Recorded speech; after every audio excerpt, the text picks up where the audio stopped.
Welcome to the Cookbook, where we invite guests on to share the ingredients of what has helped make them the successes that they are. All of it, the good, the not so good. You're not going to find anything half-baked here. And our kitchen gets messy sometimes. That's when the fun starts. So come on and join us.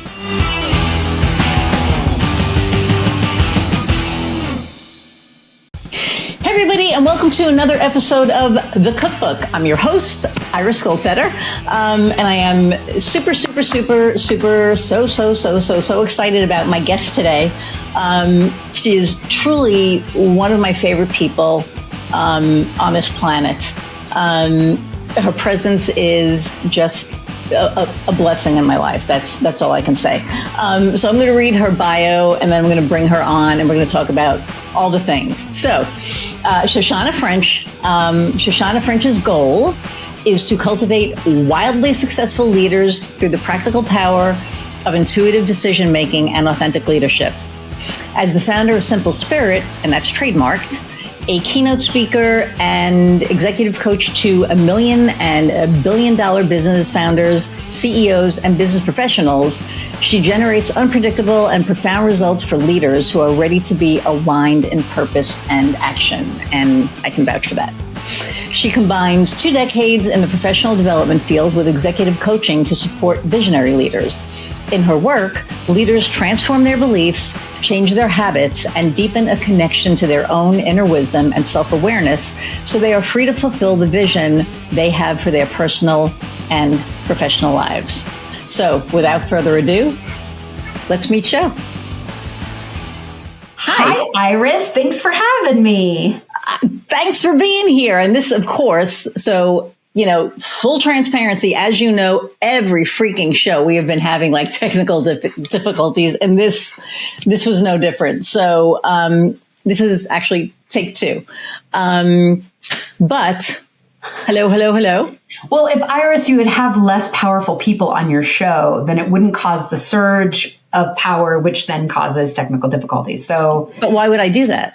Exactly. So you're just going to deal with technical difficulties. I'm just going to deal with it. It is what it is. And we roll with it. And like Kofi and I at this point, just kind of like, we're like, okay. But I do want to start with what I started with earlier, because I think that for me, it was just, okay. So first off, Shoshana and her husband, Steve, by extension, I'm just going to throw that out there, are 2 very calming presences in my life. And I was in LA covering Equality Fashion Week for Unique Voices, and my flight from LA to Denver went great, but my flight from Denver home got canceled, and I was in Denver for the night. And the way the whole thing happened was really stressful, and I was having a mini meltdown. And I called Sho, and she came and surprised me. And then I turned around, and Steve was there, and he surprised me. And we had just a really great evening. And, I believe in like no accidents. And I really believe that we were supposed to see each other that night, because there's no other way that would have happened. And you were just such a calming presence, because I was having a major meltdown. And Denver was having like a massive, storms with hail and all this other crazy crap. It was kind of insane. But, well, it was super fun to meet you at the hotel. Oh my God, to have dinner together, and you told us all the fun stories of your adventures in Los Angeles, and it was awesome. And that dessert was ridiculous. Stephen and I being calming presences for sure. My husband's a healer, so it's not surprising. He is very, very. His energy is very calming for most people, for myself included, which is why I chose to marry him. Right. And I was just glad that we had that time. It really was such a unexpected good surprise, even though it came from such an irritating reality. Yes. It's called canceled flight. Yeah, it was. And now it's so funny because Pete Buttigieg has because my wife said this yesterday, that if your flight gets canceled unexpectedly for whatever reason, that I think you get 4 times the amount of the price of the flight. It's something crazy. And I'm like, oh, okay, if that happens again, I'm good with that. But anyway, so, okay. So you, have helped me, and you're continuing to help me with my intuition and my spiritual journey and all the things. So let's tell us about Sho. And yes, I have the privilege of calling her that, and she will tell you why in a moment. But yeah, tell us about you and what you do and just all the things. Yeah. Well, so first of all, my name is Shoshanna, my full name, but my family calls me Sho. It's a nickname I got a long time ago. And my really close friends who are like family get to call me that as well. So it's a special nickname that not everybody uses, but I love it. I love when you call me Sho. So you'll hear Iris call me probably both Sho and Shoshanna. But oh my goodness, I think about this every time someone's like, how did you end up doing what you're doing now? And I'm always like, we don't have enough time to tell that whole story because it is a circuitous, like crazy, not direct, not linear kind of story. But I will suffice to say that what the work I'm doing right now is probably the most aligned and most purposeful work I've done since I started my business. It'll be 20 years ago in this upcoming January. So for a long time. And I imagine that, all entrepreneurs always get this. It's like, as you are going on your kind of like own internal healing and being the best version of yourself journey, that it changes your business. Because what you were inspired to do or how you wanted to help or who you wanted to help changes as you change.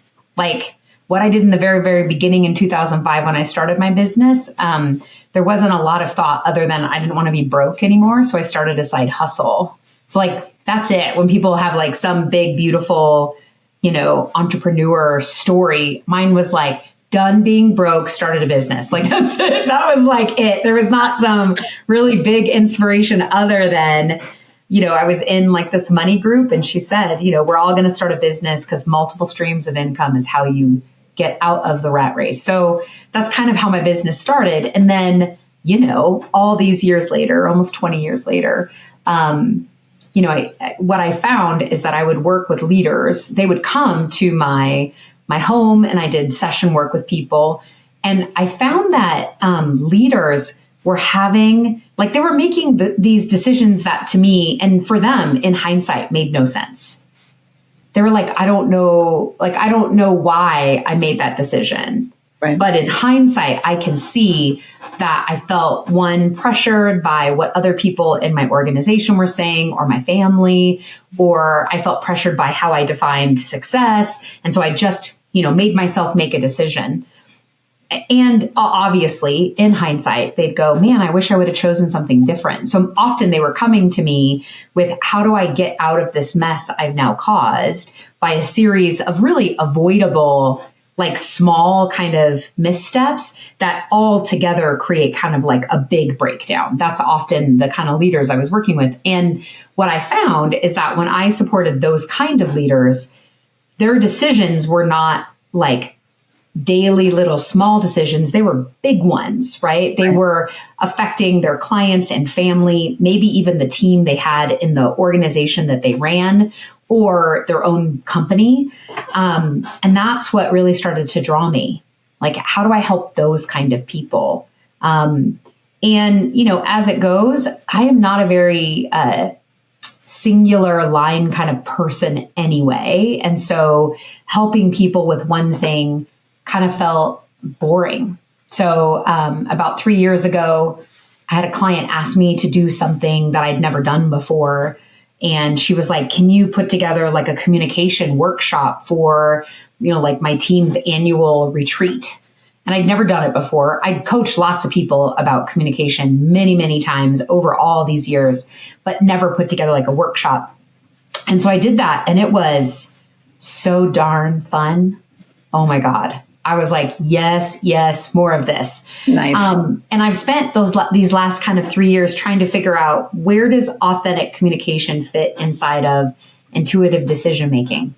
And any person who either runs a business that's their own or runs a business for somebody else gets that you have to have a singular like line through. Who are you talking to? What's the problem that you're solving? What's your USP? Like all the marketing language. Right. And it took me really like 3 years and a lot of reading and study and inner work to figure out how I could fit those all together. And I feel like that's where I'm at now. So the work I'm doing right now is really fun for me because it combines all the things I love. Like it combines people trusting themselves, people developing their leadership so that their leadership really is authentically who they are. And it includes intuition. It's all those things. It combines all my favorite things together. So that's where I'm at right now. Like I said, how I got here is a crazy, wild story that is definitely better over shots of something. And we haven't done the shots yet. I know the story, but we haven't done the shots yet. We may have to change that when I'm in Denver next time in a few months. But it's so funny because, when I remember the first time we talked when it was on Zoom. And, I just remember there are certain people that you click with, but then there's other people that it's like a clicking on a different level. It's just like a whole different level. And I feel like that's what happened with us, because I remember after the first time we spoke, I was like, oh, I need more of that. It was just like, I needed more of you. And, we just started, staying in touch. And, I hired you for, a couple of things and, and my intuition now, it's like, it is so, let me rephrase that. I listen to my intuition now. Like when I get that alarm, I listen to it rather than going, is that really what I think it is? It is. It is. So, and that was a really big thing because there were so many times that I would get that gut feeling and be like, you're overthinking it. Just go ahead and do it. And it's like, no, when you get that gut feeling, you listen to that gut feeling. You don't override that. It's rare. It does happen, but it's been pretty rare in 20 years of teaching people about intuition. I've trained almost 11,000 people. So a lot, all different kinds of people in 23 countries and all different walks of life. And it is rare that I meet someone that doesn't have some experience where their intuition was talking to them. Whether it was like a huge warning, like don't do that, don't go out with that person, don't sign that contract, or like what my friend calls a download, like a creative idea where no solution was before, like, oh, that's what I could do, right? Or like that kismet of meeting somebody and having that instant experience of knowing, and then that's the person that you end up going to business with or marry or whatever. So it's rare that I meet someone who doesn't have that experience. What is more common are all the ways that we talk ourselves out of listening. Yes. Yeah. And it's not a singular thing. There's not one reason why we don't listen. No. There's a bunch of different reasons why we listen, why we don't listen. And so mostly my work is training people to turn up the volume on that inner voice. And they're all different. Like, for you, it's a gut. For me, it's not a gut. For me, it's definitely a knowing or like a picture in my mind of what the right choice is, or what I call is like, I get fuzzy when I think about doing something and like try to picture it because I'm so visual. And if I can't get a clear picture in my mind, whatever it is I'm thinking about either is not going to happen or it shouldn't happen. Wow. But that's like, 30 years of training my own intuition. But That's really like my work on the planet is about intuition, but it's also about people trusting themselves. It's about being able to recognize that lots of well-meaning people in our environment, whether they're staff or our beloveds, like our spouses, our families, or even just trusted people in our community, are giving us all this feedback about, what would be a good idea to grow our business, be healthier, have the best vacation possible, the next best book to read, all those things. But if we listen to all of that, it can become like a cacophony of noise. Sure. because not everybody agrees. Like if Right. I ask someone like, what's the best pizza place in Colorado? I'm going to get 15 different answers. Right. So how do I know which one, not which one is the right one, but which one is the right one for me? For you. Which one is the one that works for me? And that's really what intuition is about. It carves away extraneous information that's not useful to us, that doesn't align with us from that which we want to connect to and trust. And when you become an intuitive decision maker, that's what you do. So I love teaching leaders to do that because then they encourage other people to do the same. Yeah. And I've been telling people, if it's not a hell yes, it's a no. And and this was recent too. I did something that wasn't a hell yes, and now it's going to be a no, which is, I feel pretty empowered. I'm a little nervous about it, and I can't talk about it right now. But at the same time, because it's been like, I'm not going to say a crutch, but I think it's just been something that I've been so used to.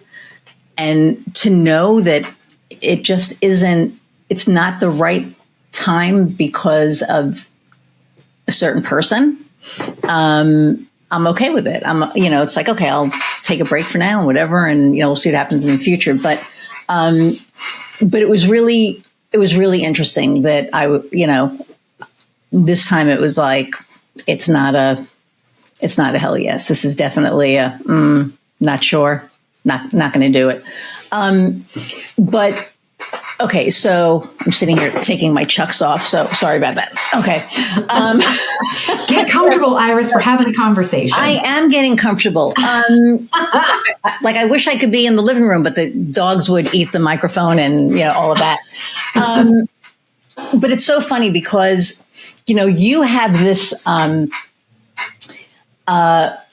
this really easy way of that when people work with you, it's very comfortable. And even, because, I'll say the word woo, we know how we feel about that. But, when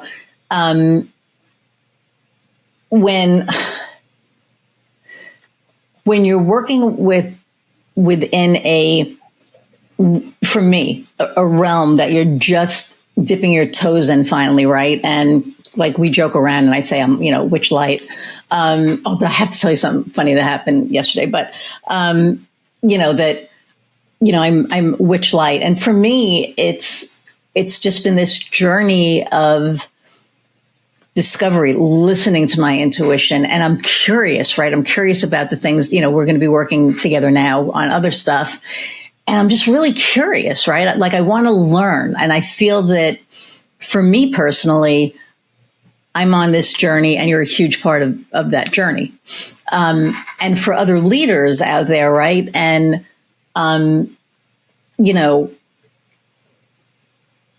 I think that there are a lot of people that don't know what they don't know. And that when you are a leader, it's hard to admit that you don't know what you don't know. Right. And especially, I'm CEO of my business, but it's a small business and I'm not taking anything away from it. I'm very proud of what I've done, but I'm not a corporate leader. I'm not like, that level. And so, that's got to be a whole nother, level on working with people and working with that kind of a mindset, because I think it's a totally different mindset. So how do you deal with that? Or how do you work with those kind of I like to distinguish that there are like two different kinds of people, like two different kinds of groups of people that I tend to work with. So one is people who are at a stage in business where they are pressed up against like how they want to grow. And they are really, I would say, juggling what a book they read, a free course they took, what their coach said to do, all these like different, streams of information and guidance and coaching and whatever. And none of them match. They're all different. And even worse than that, they tend to be conflicting.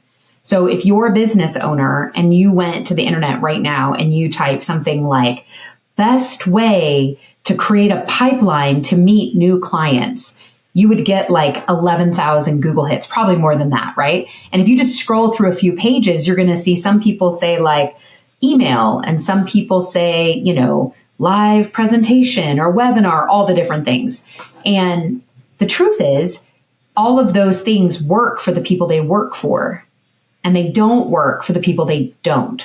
So how do you know which of those that you are? So to me, if you're an entrepreneur, being an intuitive entrepreneur is being able to tap into this inner knowing, connected to your business, connected to your vision. And when you connect those two things together, you can look at these other opportunities to grow your business and know which direction to go. So it's really like developing yourself as an intuitive decision maker for those 500,000 decisions that you have to make every day to grow a business. So that's like entrepreneurs of a particular size business is one kind of group, and they work with me in like a group format. We work together inside of the intuitive entrepreneur.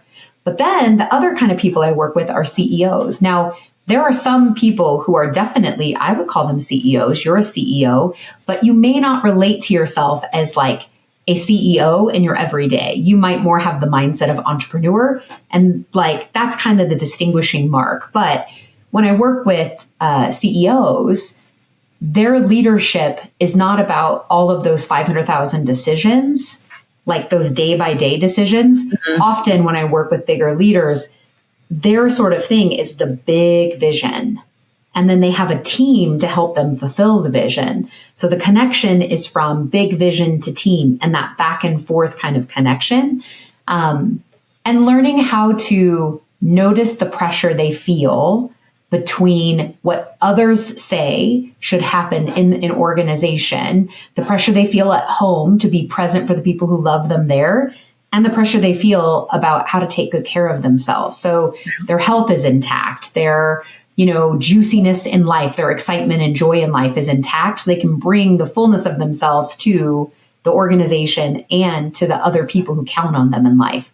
So some of those people who are millionaire and billion-dollar founders, these million-dollar and billion-dollar founders, they deal with the same stuff as everybody deals with, but the scope of the decisions they're making are broader, right? So like I work with a chief deputy director at a small municipality in the Denver metro area. And when she makes a decision to do an initiative, it affects 245 people. Right.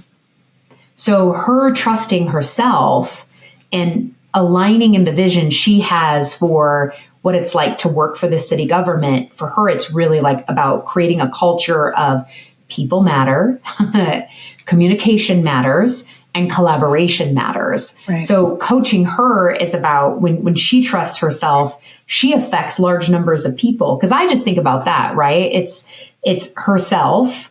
It's the people that directly report to her like other, you know, directors, and then their staff. And eventually it lands to the public. Like some of her staff work for the DMV. Right. And so when she empowers her staff, she's actually changing the experience of the hundreds of people who come in every day to get their driver's license or a new title, right? Right. Like, on that level, I'm training people literally the same way. It's all the same thing. It's still intuition. It's still about honoring your own leadership and stewarding other people's leadership.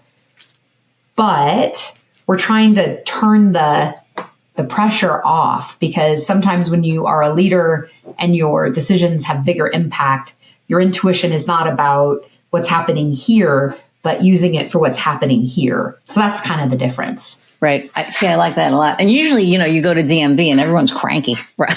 I mean, they're just like not happy. So I like that, you know, you work with her and then that kind of trickles down and helps them. So we know what made you decide to become an entrepreneur. What advice would you have for somebody who is thinking about becoming an entrepreneur? Oh, goodness. I have advice, but it's 3 parts. Okay. Numero uno, find someone you respect who has a business that is doing well and ask them, like, what's your why? Why did you start a business? That's like one. Because when I started mine, my coach said, I want you to go find someone and not mentor like they were my coach, but find someone to actually like advise you about what they did in the industry you're looking to join, how they're building and growing their business, and what it's really like. And when I went and talked to someone, I thought she was super successful, and she was, but it was a side gig, really. And she'd never made enough money to have it be her primary source of income. Okay. And that was a shock to me because I had assumed, right? So like that would be one piece of advice. Go find somebody who is a business owner and have them in all honesty tell you what it's like. Because I personally feel like if you're going to do this, like be eyes wide open. Oh, 100%. It's not easy being a business owner. It's just not.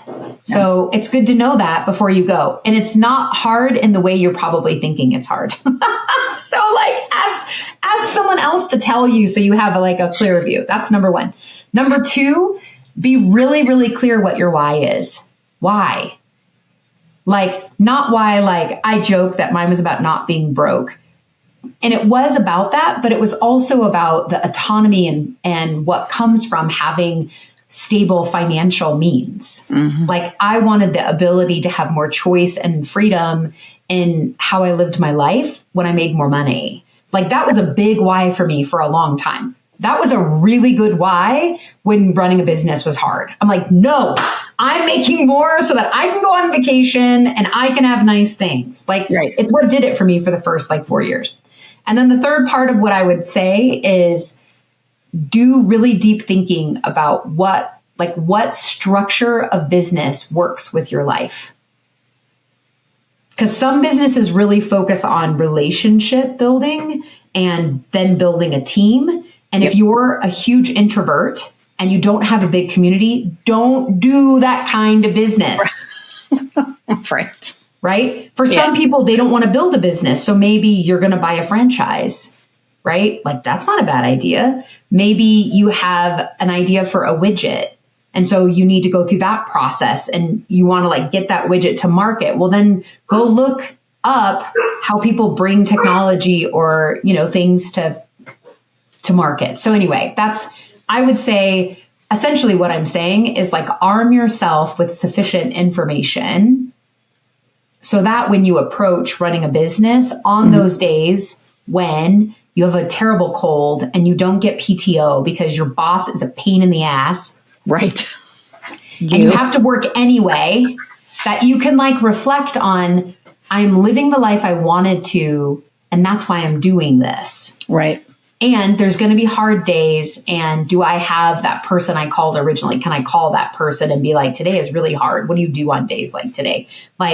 Community, clarity about your why, and a structure of business that other people use that works. And that works for you, really. Yeah. And it has to work for you. And it's, it's funny when you say, your boss, I tell Heather all the time, I'm like, man, my boss can be an asshole sometimes. Because there are days that you have, and I had it last week, and I don't have them often anymore. But there are just days that you're like, oh my, why the hell did I choose this? Right. It's just why am I doing this? And for me, and especially last week, it was, I wanted to take a day off. I didn't want to work, but I had so much stuff that I had to do, and it was for my clients, right? So I'm not going to take the day off. And I remember I was in the living room playing with my pups because I didn't want to work. And so, I throw this red thing. It's this Kong pull toy for Piper. And my right bicep is freaking big because we throw it 100 times a day, not even thinking about it. Right. And then Skylar likes tennis balls. She has to have the actual tennis ball. So, I'm throwing that with her and I'm like, I really don't want to do anything. And then, my boss was going, you have to get this, and this done. Get your ass off the couch and get inside. And I'm like, stop being an asshole. I'm going to sit here and do whatever, right? And this is the conversation that I have with myself. And I sat there and I just started laughing hysterically because I knew that I had to do what I had to do, but at the same time, it was like I was able to take that break, be cranky about it, not want to do it, and then want to do it because it was like that realization that, yeah, your boss is an asshole, but you're the boss and you have to go get the stuff done. So go get it done. And I hate to say the word boss. So, leader, but yeah, it was and it was one of those days. And I had 2 days like that last week. The second day was Thursday and I didn't want to do anything. And I didn't have a lot to do on Thursday. And it was like, I'm going to take a half a mental health day and assess, why am I feeling like this? Right? Like, what is making me feel like I don't want to do this right now? Absolutely. And I sat down and I assessed and I figured out what it was. And I went, oh, okay. So I needed to make an adjustment. And I did. I wouldn't have been able to do that 3 years ago, 4 years, however many years ago, right? Because as entrepreneurs and as business owners, we grow and we learn. And part of that is what you've taught me. It was listening to what my body needed, what my soul needed at that point, and look into, why. So thank you for that. You're welcome. Like really, it's like, I think that you and a lot of other people don't realize you have this like ripple effect. And it's not like you throw the boulder into the lake and everything splashes. It's like you drop a pebble and you drop the pebble and then it just, kind of spreads out. And that's what you've done. And I know I went on a tangent, but it's just to kind of show the effect that what you do has. Because a big part of me coming back to me was, the work that I did with you. So thank you for saying that. I love that. It's perfect. What you just said is perfect, because what I wanted to say to people listening is that an updated reason, my updated why of my business. So my purpose on the planet is to have people trust themselves. And when people trust themselves, this is not universal, to be clear. Not everybody, when they trust themselves, is like more present and more kind. But in general, when I work with people, the first place they're more kind is to themselves. Mm-hmm. And almost always the second place that they are more understanding, compassionate, and patient is with the outside people. Yeah. And so I am not here to fix people. Like that could be, I think people sometimes relate to like coaches that may be like our job. We're fixing breakdowns, or we're fixing problems. Like we have solutions to problems. But mostly my why for the work I'm doing right now is, how can I empower leaders to trust themselves, fulfill the vision they have, because their visions, when they're fulfilled, are like important. They are important. Yeah. And entrepreneurs are the mavericks, right? They're the mavericks in the world doing things that other people don't think are possible. And so I want to empower them too, because I know a lot of really great entrepreneurs, and when they're empowered, they empower their communities, they empower the people they love, they empower their clients and the customers. And so that's my updated why. For sure, I'm definitely present still to autonomy. And that word to me means not freedom like my freedom, but it's more about autonomy is having a surplus of help. So it's being able to like more help than I could need and offering more help than other people need. It's this is like, it might feel like a tangent, but to me, whoever's listening, if they were thinking about starting a business, the other piece when I said like have someone you can talk to is people who are really, really successful in life. If you are curious about this, Outliers by Malcolm Gladwell is a really interesting book about this, which is the most successful business owners are not that because of like exceptional brilliance, smarts, or just because of the opportunities they got.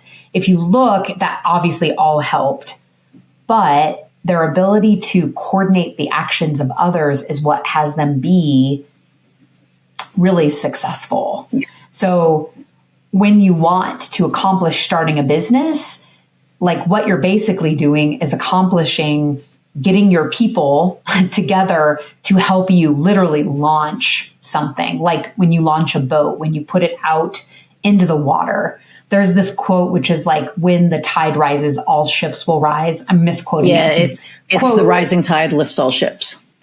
Thank you. The rising tide lifts all ships. And so if you're part of a community and you are lifting others, it lifts all ships. And so that for sure, that is part of my philosophy in business, and not just the work I do where I get paid, but just who I am in community for other business owners.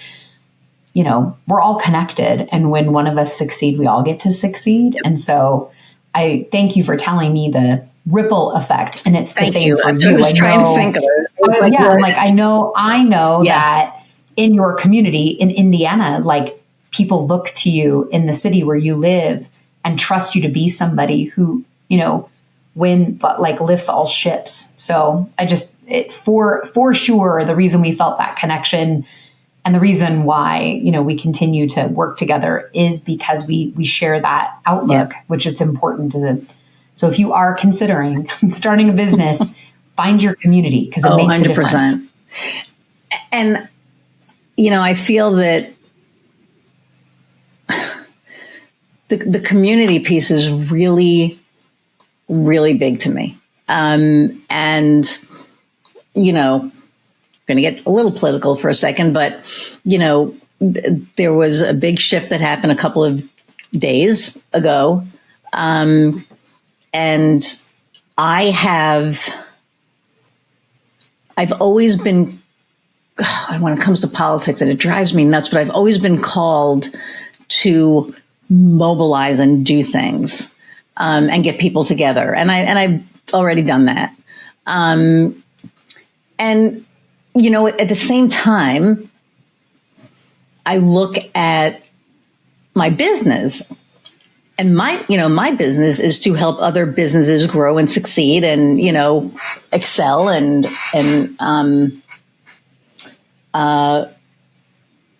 get their message out in a positive way. And I look at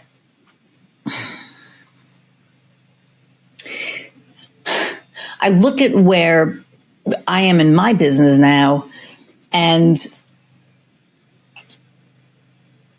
it blows my mind sometimes that I am in the position that I'm in, and I can help people, and I can also cause a ripple effect, and I do, but I embrace that now.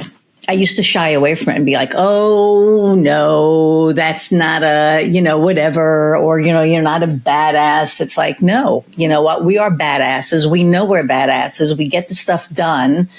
And I think that that's really important. And I think as you grow as a business owner, that's, I think, where the magic happens, is when you own your stuff, right?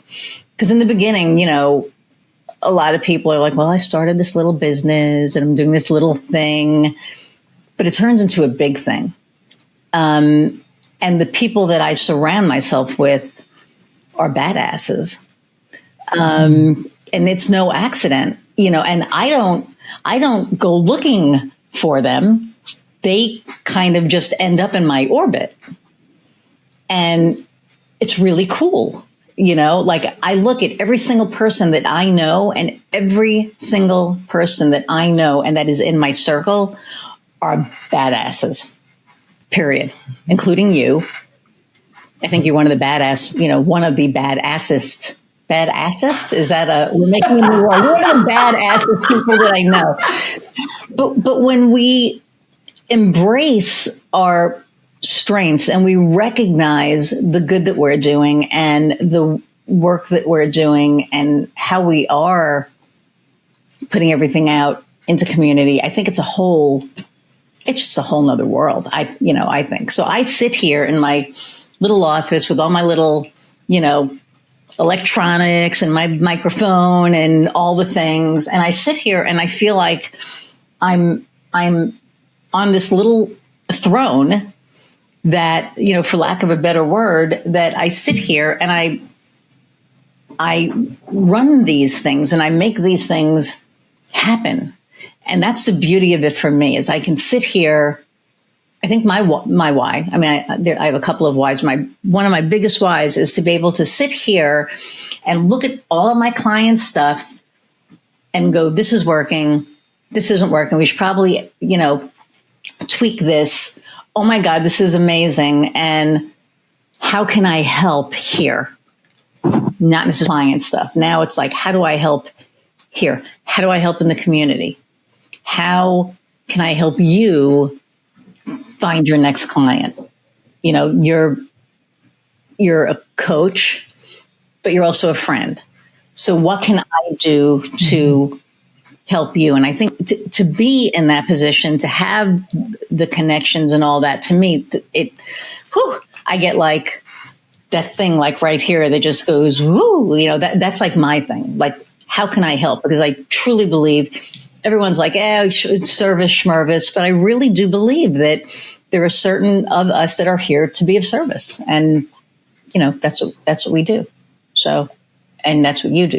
You're like amazing at it. So, okay, more tangents. Okay. So, what is an obstacle that either you're going through or that you've overcome that other seasoned entrepreneurs might be going through? When you're an entrepreneur and you're not punching a clock and you have problems at home, where your business is at home. So it's different, it's, there is a lack of separation, and I would say it's an obstacle I faced, and we really came out of it powerfully. But my husband had an accident in 2022 that resulted in the end of his 25-year career and being medically discharged from his job. And, that's like not the kind of thing you plan for.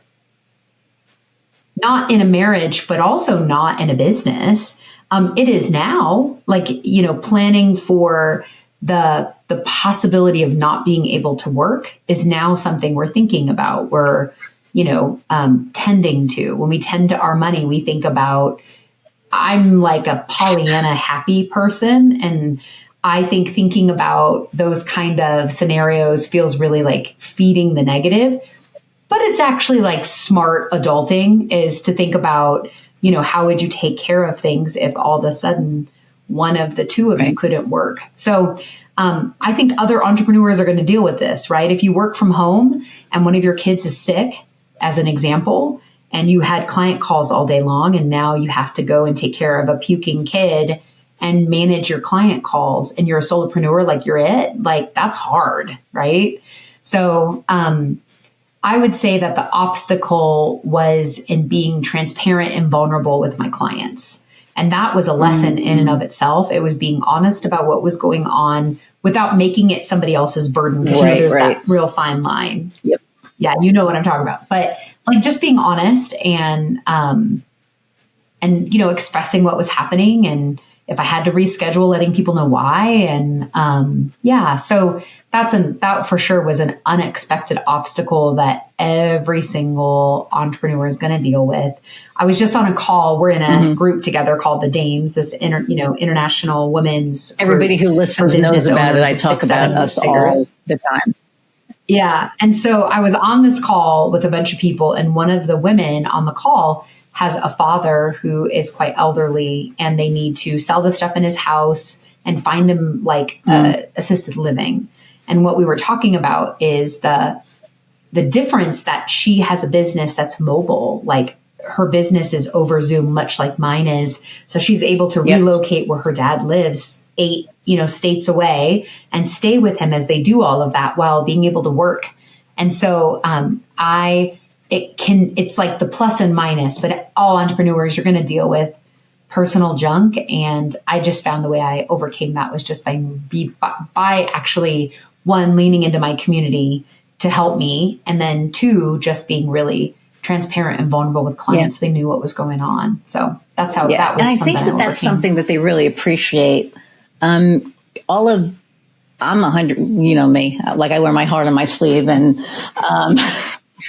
yep, absolutely. And if there's something going on, I let them know. And, sometimes you're going to drop the ball. And, I've dropped the ball and I just kind of fessed up and was like, you know what, this is, and whether it was a team member of mine or not, I'm the CEO. This is my business.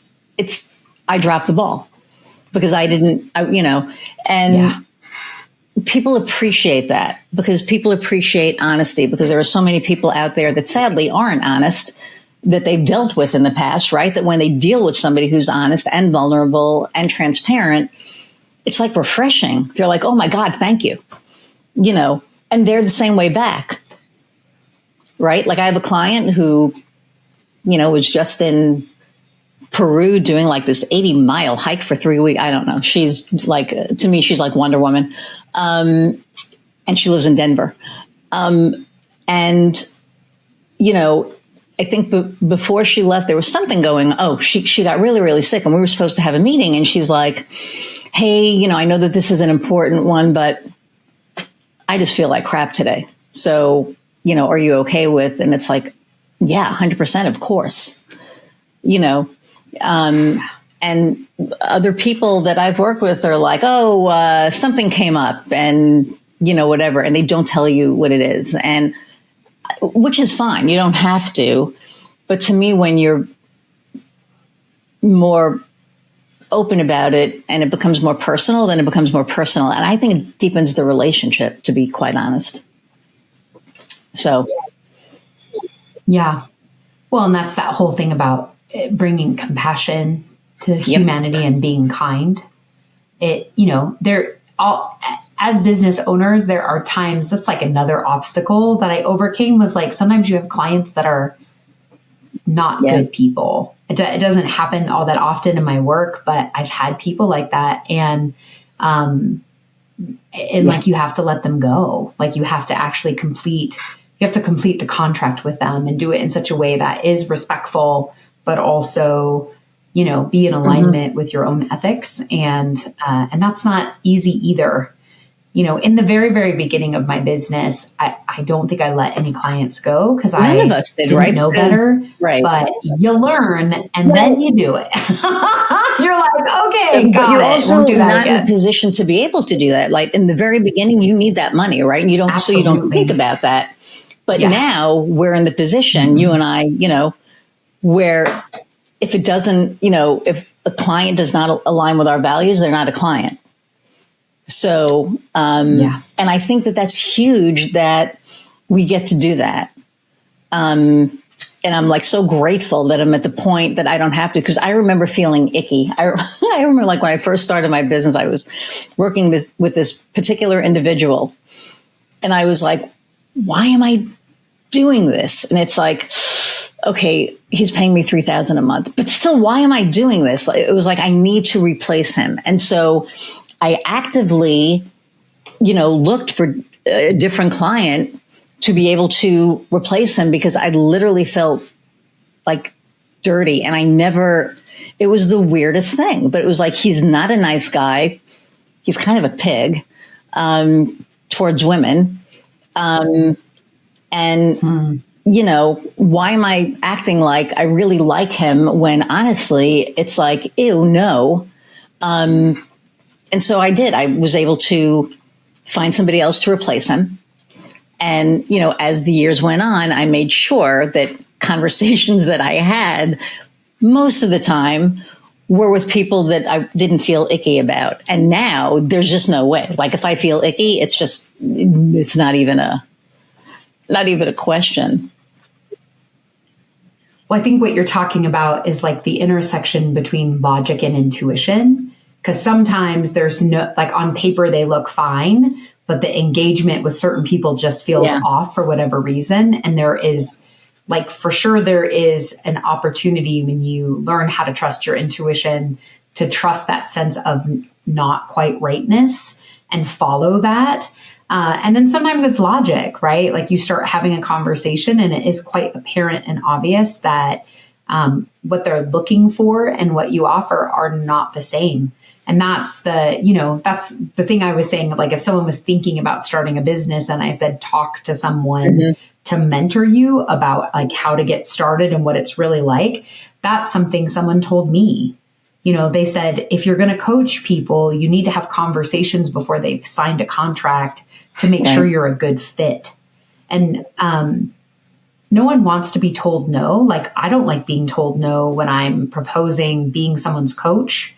And no one likes to be told no if I've proposed being their coach and then I've heard what they're up to and I can tell they're not a good fit.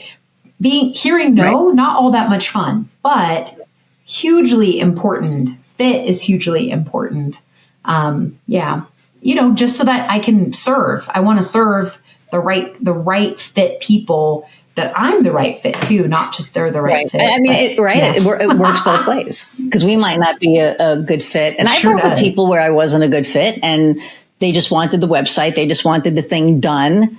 And, I'm sitting here thinking, oh, this is really, really cool. And they're not, and I remember that, and that kind of, that was like for me, ooh, okay, that kind of sucked, but all right, it is what it is. And now I try to be more, I guess intuitive, but more in tune with who I'm working with and with their body language. And because the body language says so much, right? So being in tune with them and making sure, and I'll even ask sometimes, I'm like, is this working for you? Am I reading something off? And they'll be like, no, this is fine. I'll be like, okay, I just want, and be honest. And I've had that conversation actually in the past couple of months, with one of my clients, but he was just going through a really, really, really bad time, and it had nothing to do with me. And how you're like, they're not responding the way they used to. They're not, whatever. Did something change? Yeah, they're going through a really shitty time. And, he opened up and he was really vulnerable with me and told me what was going on. I was like, how can I support you? What can I do to, help you? And that deepened our relationship and our friendship. And so anyway, what is something that I know you have an offering that's coming up. Do you want that to be the last thing we talk about? We can talk about it now too. Okay. So the intuitive entrepreneur. So this is really for entrepreneurs who have been in business for at least 1 to 3 years. And they're kind of like either right before that 6-figure level or right over. And so now they're like, how do I sustain this and grow? And they're experiencing, like I was talking about earlier, just that proliferation of too much information that none of it matches. And you need help making those step-by-step decisions. Who are the experts to use? What's the technology to use? Who should I hire to do my website? Like, do I need to change my offering, right? Iris, obviously. So, it's intended to be, to train people in how to connect, one, to themselves, and then how to connect to their business as a distinct and separate entity from them. So that way you can read your business, because your outcome, desired vision and purpose is actually distinct. So kind of like having a kid, right? Like your business is like your kid, and that is a distinct and separate entity from you. So the program is called the Intuitive Entrepreneur. It's 4 months long. It's intended to be like a deep dive, 90 minutes call once a month. You get access to my online vault with everything I have taught. There's a lot of stuff in there. I am just going to tell you that there's a lot of stuff in there, and a lot of good stuff. There's a lot of stuff in there. Yeah. And I add new things all the time as clients request it. And then every week you get an email, and I'm guiding you every month in a particular focus. The intention, like the intended outcome, if you do that, is 1, you learn how to become an intuitive decision maker within your business. 2, you learn how to trust yourself in those moments when you feel really conflicted. And then you learn tools to get out of analysis paralysis, which totally happens to every single business owner over and over again. And then ultimately you learn how to juggle all of these conflicting, what I would call conflicting desires you have, and, goals and intentions. How do you manage your own well-being? How do you grow your business? And then how do you take care of those other people who rely on you? So that's the Intuitive Entrepreneur. It starts in September, so it's coming right up. September 10th is the first call. And really the intention is to take you through the end of the year, so that at the end, again, this is not about me coaching you on what marketing stuff to use. This is really about me helping you guide yourself towards your own inner voice, so you can trust yourself to know which marketing tool works best for you. Because no one knows you better than you, and no one knows your business better than you, period, the end. So it's really about removing all of that confusion so you can trust and either grow your business or sustain this new level of growth you've just achieved in a way that seems easier and way less of that analysis paralysis, because that sucks. It does suck. It's not and I'm fun. sitting here like, for those of you listening, I have like this giant smile on my face because I adore you. I mean, I do. And I adore I adore how how you really help people, figure their stuff out. And being a recipient of that, I remember coming to you and I was just like, I don't know what the hell to, I kind of get a feeling about something and I kind of listen to it and then I don't. And the funny thing with me is like, I always know this stuff. I just need to be guided to it. And you knew that, you were like, this is, and so I will tell anybody out there who is questioning, their I'll say their gut feeling, or, not sure about stuff, sign up for this freaking thing, because it will change you. It will help you trust yourself. And in the beginning, when you're at that point, because, I was there, when you're at that point where you're just right at that, 6-figure, that's when all the, imposter syndrome shit pops up and all the self-doubt, right? And all the freaking, oh my God, I'm here. What do I do? And because I remember that so well. And it will change you, and it will help you. It will help you trust yourself. And as entrepreneurs, we have to trust ourselves, because we're it. Even when we have our asshole boss days, we're it. So we have to trust, our decisions. We have to trust, our instincts on who we're working with, the clients that we serve. There's a lot of self-trust that has to happen. And this will get you there, like, undoubtedly. Yeah. If you're like making a million decisions and you're finding yourself going, who am I to make all these decisions? I don't know what I'm doing. Then this course would be for you, because we'll help you. You really trusting yourself means you're fulfilling your bigger purpose and fulfilling your bigger vision for why you started your business, whatever that why is.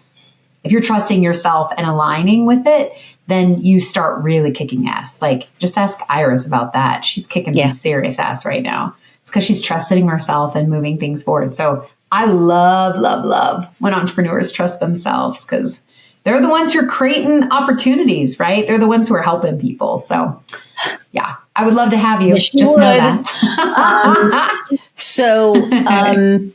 that. Like we're almost at an hour. This always goes so fast, and I could talk to you for like ever. So where do people find you? Oh my gosh, I'm really easy to find. Go to my website first, simplespirit.com. That's a great way to find me. And it's a good way to sign up for my newsletter. Like, I know everybody's like newsletter, This email, is like but listen, yes. It's a great way to, every single week I send tips and tricks for trusting your intuition, growing your leadership. And I share my own journey because I'm human. I don't have it all figured out at all by any stretch of the imagination. And I'm a big believer in lifelong growing and learning and being the best version of yourself, which takes time and energy. So newsletter is great for that. If though you're like, no to the newsletter, you can find me on social. I'm on LinkedIn, Shoshana French. I'm on Instagram. I'm easy to find. There's only one Shoshana French. So find me, follow me. And I have a lot of resources. That the one thing we didn't talk about, which I think is like, for me, the reason why I think I'm so generous with my knowledge and expertise beyond the people who pay me for it is because I was trained in that. Let's talk about it. I watched my grandfather, go back to school to become a therapist after being an engineer. And he was just so generous with his time and his expertise.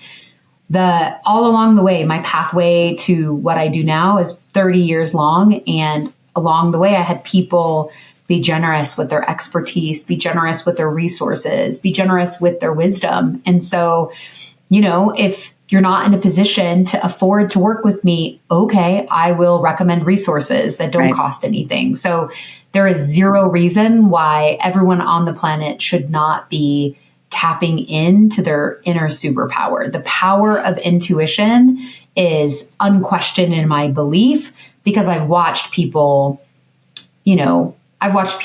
avoid terrible circumstances because they listened. I've watched people sign extraordinary contracts that people said would never happen. I've watched the most extraordinary, really crazy, wild things happen in the 20 years that I've been training people. Everyone on the planet should be listening to and trusting and following their intuition. So seriously, find me and I will help if I can. And she will. And I think one of the other the other things that we two have in common is paying it forward, right? And helping where we can. Absolutely. So, so you can find Shoshana on LinkedIn and Instagram, but sign up for that newsletter because it's not spam. It's really, there's some really good shit in there. And you get it, every week. I open it up every Tuesday morning. And I open it up most times. There are some times that, I don't, but if I don't open it up Tuesday morning, I will open it up by Thursday. Because it's just chock full of goodness. So thank you for sharing yourself with me and my audience. I really appreciate it. And I appreciate you and I appreciate your presence in my life. And I adore you. It was goodness. Thank you for having me on. Thanks for the conversation. Thanks for, I like to say, spreading the gospel of intuition. Right, here we go. So the last question that I ask all of my guests is, what lights your fire? Oh my gosh. There's so many things that light my fire. Today, in this current moment, I will share this. This is what's lighting my fire today. So I'm training for a triathlon, which is in September, and it's coming right up. And I knew it would take a lot physically because it's a 3-sport race, but I did not anticipate the mental fortitude it would take. I just didn't think about it. Didn't occur to me. And so what is lighting my fire is that I put a shout out on Facebook to get some support from people who are runners. And I was like, let's see what happens. Because the running part is the part that's been really, really hard. really hard. And I put this shout out and I got text messages. I got some WhatsApp messages. I got Facebook messages and then people responding. And there was some good stuff in there. And today I went for a run and I ran for pleasure. And it's the first time I've run for pleasure in like 4 or 5 years. And it was a completely different experience. And the running for pleasure came from like 4 people in particular, their recommendations to me. So it lights me on fire that people have wisdom to share and they're willing to share it. So that juices me up big time. Thank you so much. Don't go anywhere. I'm going to say goodbye and I'll be right back. All of you, thank you so much for hanging out for an hour plus again with me. And I hope that you all love Shoshana as much as I do. And I feel like I say that after every episode, but the people that I have on are so special. Like people are like, how do you get so many great guests? It's because I know so many great people. And I'm, blessed and fortunate, and I am grateful for it because I get to bring them to you. So it's all kind of cool and it all comes full circle. So please like, share, subscribe, download, and review. Please give us reviews. The more reviews we get, the more our rating goes up, and we're really looking to get our rating up at this point because we want sponsors. But again, thank you all for hanging out. I appreciate each and every one of you. And until the next time we see each other, go out and find what lights your fire. See ya.